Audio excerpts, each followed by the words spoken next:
అచ్చులు ఐ, ఔ సంయుక్త అచ్చులు.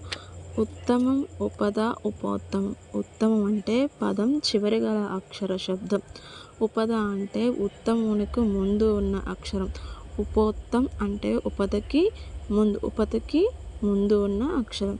ఇప్పుడు రామ అన్న పదం ఉందనుకోండి. రామాలో ర, ఆ, మ, ఆ.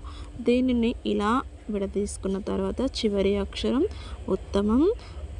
దీనికి ఉత్తమానికి ముందు ఉన్నది ఉపద, ఉపదకి ముందు ఉన్న అక్షరం ఉపోత్తమం. అయితే మనకి టెట్ ఎగ్జామ్లో వచ్చేసి ఇప్పుడు కవితలో ఉన్న ఉపద అక్షరం ఏమిటి అని అడగచ్చు. అలాంటప్పుడు ఇక్కడ మనం ఖ, ఇవి థ, ఆ. ఇప్పుడు ఉపదాక్షరం అనగానే ఉత్తమమునకు ముందు ఉన్నది ఇది ఉత్తమం, ఇది